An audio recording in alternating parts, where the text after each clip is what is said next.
Yeah, I think we're recording. All right.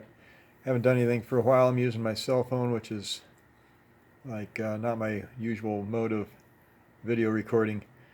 So I got a few things here I wanted to talk about. I should start all the videos off by saying I need to sell some stuff because I'm not going to use reverb or stuff much anymore. eBay, they're wanting to get your tax information and act like you're selling new items for profit of taxable income, which I'm not doing.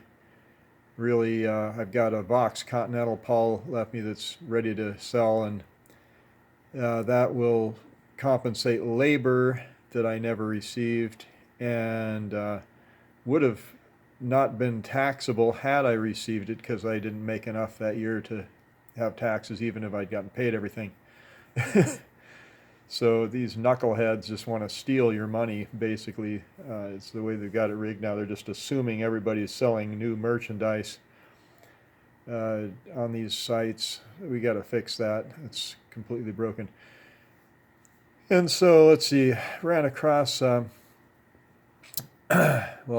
let's finish. I got my B4B bass head I need to sell. I'm using a PB now. I don't need that.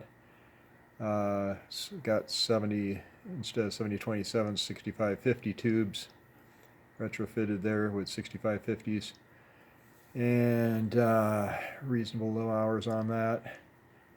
And let's see, we've got a Yamaha YC45D that needs the sensor strip done. There was a guy doing those and I can't get him to write back. I don't know if he's still got the springs or what. I may need to come up with a solution for that.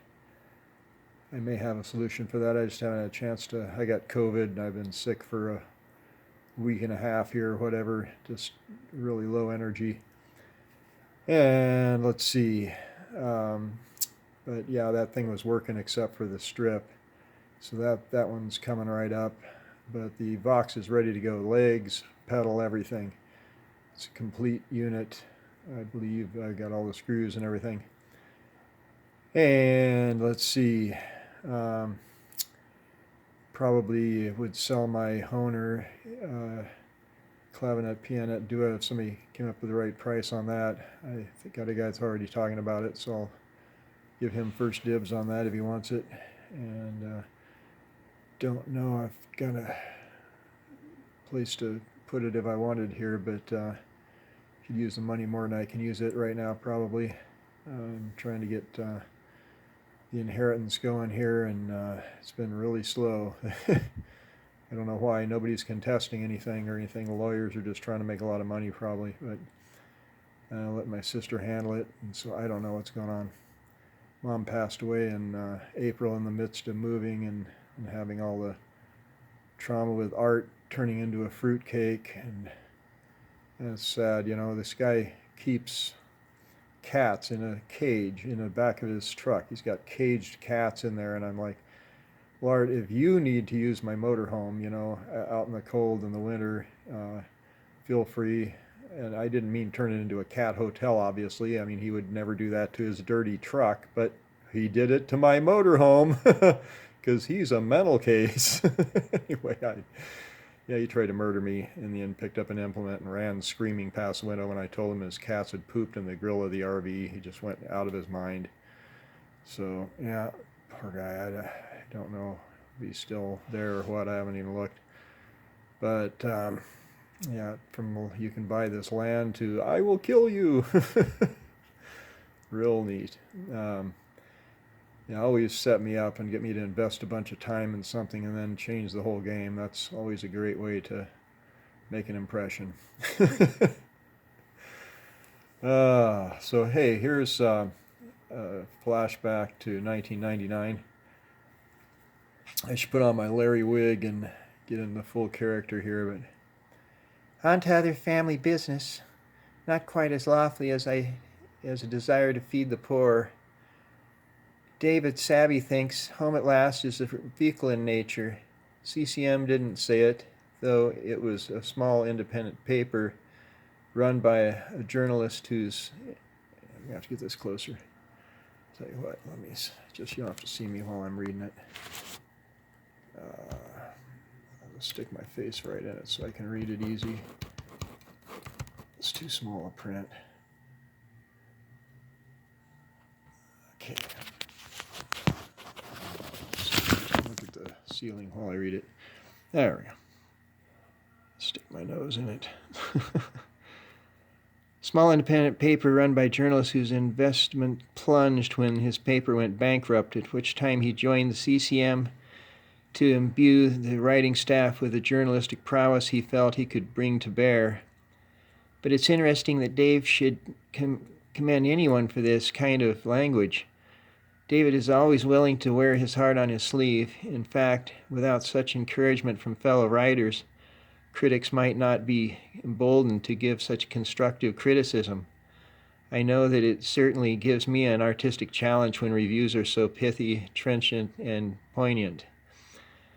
This is the kind of criticism that helps a child develop courage, a man broaden his faith in his peers, and an artist want to maintain the respect from intellectual critics who contribute so much to the arts. Just kidding, David. I know I can always count on you to reach deep inside for the love you so easily display towards me. And I think that all the private emails you sent to Calvin also gave Calvin insight into... Change page. Into my true character, and perhaps in reflecting also upon years he has come to a place where he has offered me his hand in friendship. The mutual gesture we call a handshake originated in the days of Rome, when a hand often concealed a poison-tipped dagger under the blouson folds of a toga sleeve. The hand, when extended open palm first, was a display of trustworthiness, just as the toast, two glasses touching and intermingling the beverage from both cups before drinking, was a sign that the one offering the drink had not coated your cup with poison. David, often your face-to-face meetings with me are particularly friendly, like the one we just had in Nashville, where you sat across the table from me smiling and you said almost nothing, head down, face flushed with color, and demure smile. Laura uses words sometimes I don't use often. Demure smile.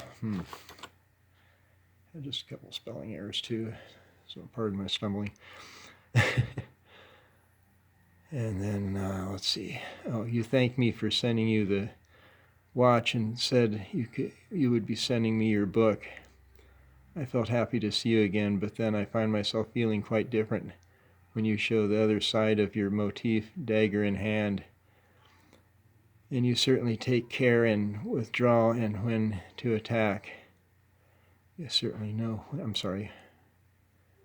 You certainly take care and withdraw and... No, wait. Sorry, I'm reading across lines. And you certainly take care in how to balance these two sides of your character. You always know when to withdraw and when to attack, or you feel confident that you can fence in this manner. Like when you suddenly left the list because you found out you are going to be kicked off of it. And then you went behind Bill's back and tried to get your repartee post to Charles by having someone else put it on the list for you. And now you're back pretending to behave sweetly until you see a good opportunity to pounce. You leave me wondering what is wrong with your psyche. Why are you so twisted in your ambitions? Your agenda seems particularly postured in relation to me. So many crossroads in our detente. I especially enjoy your historical perspective on such things as how the group Agape and the ones who inspired me to write Christian rock music when I discovered them and took them into the studio to record them in 1969 and begged Fred Caban to please stop imitating Jimi Hendrix and to let God develop him with his own voice as a Christian communicator, and watch them break up because the general public wouldn't get behind his Hendrix impersonations. as a reflection of the person of God of the person God had made him to sound like. Could your emphatic persuasion have had any excuse me. Could your emphatic persuasion have anything to do with the fact that you wrote the liner notes to the re-release of their CDs and that you were the first in line to profit from the sales of your investment in that release? You never know. I'm sure that everyone on this list, once you explain it to them, will clearly understand your theory of how I began to write my songs in 1956 because of this band that formed in 1968. and doesn't, if I am not mistaken upon such delicate details as this, your reputation as a brilliant Jesus movement historian rests. In fact, please unfold it here for everyone to analyze. I promise I won't rebut your explanation, so lay it on as thick as you can. This is blistering. This is the one time in your relationship with me when I will not say a word of excrescence, exegesis, or exculpation. You have the floor, Professor. I will not say a word about it. You can quote from the preface you wrote for the Agape release, or you can develop the postulate further. I have trouble forming some of these. I haven't really read this yet. So you can quote from the preface you wrote for the Agape release, or you can develop the postulate further and more intensely. I see. He's using that word in a different way. This is your one opportunity, unbaited, to enter your timeline into the art forum, and here in this list it will lay unattended by me. Again, I'm teasing you, David. I don't think anyone believes this theory, but for a few converts you may have made along the way, I truly would like to explain it here, though, because it is plausible in the same way that friends vacillate back and forth between the lone assassin and the conspiracy group theories of Kennedy's assassination. Some people in the list might like your theory. I apologize that I came by your 2-room apartment in Canada without advance warning to try to answer questions for your thesis, and that I couldn't help validate your views that I had nothing to do with. Gotta keep rolling down here. Helping establish the Vineyard Church when I first invited Ken Gullickson to join my Bible study in Hollywood, and I had personally invited people like Keith Green, Randy Stone, and other talented unsaved musicians and artists who were being led by God to establish a new life as committed Christians. Because Ken didn't know anybody in the music business except Love Song and the artists he met at Calvary Chapel, but told me he wanted to evangelize the art community. Wait, let me catch my breath. And that no matter how much money I spent to support him and how much encouragement I gave him to speak out from his own experience, he continued to use his notes of Chuck Smith's sermons from which to teach. How it broke my heart when years later John Wimber was sent by God to broaden the base of ministry, and Ken was unwilling to continue within the church because he wanted to be the main man and not share the spotlight. And so God moved on with his plan. Interesting. And how Ken today remains bitter about how his ministry was taken away from him when it was neither his nor mine, but God's. But I'm willing to make the claim the vineyard, willing to make no claim upon the vineyard if this disturbs you, because it means very little to me in the overall view of my life. It was something I did in the mid-70s, like the one-way sign, or I wish we'd all been ready. I didn't hold on to these petty things. I continued to move on into my future as a response to God's urging, not as a plan to establish myself as a spiritual leader. Just as your new book will seem, I got out of character, too tired. Just as your new book will seem like kid stuff when you have written 15 more books. But of course I forgot that you would know all of this historical stuff about the Jesus movement better than any of us, because you weren't there and we were. You didn't ask me to respond to any of the information you printed. Don't you ever check with your sources by cross-referencing the information? Even Woodward and Bernstein wouldn't print anything unless it was verified by two people high up in the food chain, and then not unless their editor approved it. Pretty long letter. And I don't mean to hold you to that standard, so I apologize. I'm just saying that you have a chance here to clear up history, not muddle it up even more than the reportage of other writers given to it thus far. This is the procedure for investigative journalism.